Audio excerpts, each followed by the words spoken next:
দেখুন তো এই ব্যানানাটা কীরকম।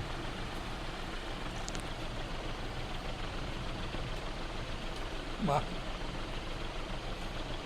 আরো হবে, এ তো কাছ থেকে পারা। আরো আরো সময় দিতে হ্যাঁ হবে। হ্যাঁ হ্যাঁ। এই পাকলে পরে একদম মাখন।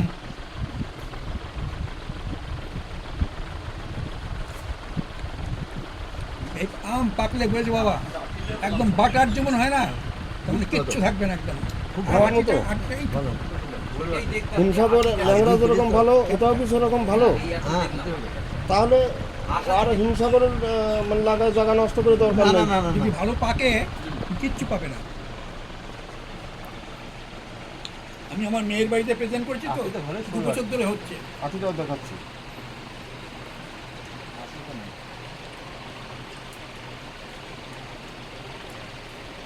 না দারুণ না, পাকলে একটু পাকলে মিষ্টি হয়। এখনো কিছু হয়নি, এর মিষ্টি তো এখনো খোলেনি, আর একটু পরে সময় লাগবে। তুমি আটিটা ধরে খাও, তাহলে আটিটা পরিষ্কার দেখা যাবে, তারপরে আটিটা দাও। দেখাবা। আটিটা ভালোই ধরে সুন্দর। খাও। মাটিটার সাইজটা তাহলে বুঝবি যা বলেছেন আপনি একদম। পিসবোর্ড পিসবোর্ড সাধু না আর সিন্ধু যদি নাও কিচ্ছু নেই। কুটির উপর গাছ ঘুরলে হবে এই যে গাছের থেকে পারা হবে এখনই এইরকম পাবো।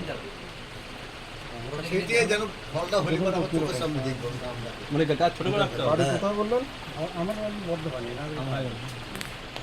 নেন আপনারা জানেন কিছু তবে আর আটিটা গাছপালা নেওয়ার উদ্দেশ্য না।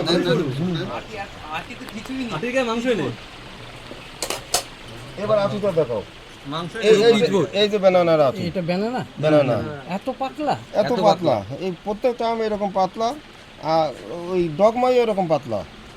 আর এই কত হবে, 20-25 গ্রাম হবে না? তাও মনে হবে না না তাও তাও হবে না, এগুলো ছাদে হবে। ছাদে হবে, ছাদে মাটিতে সব জায়গাতেই হবে। নিলে বাইরে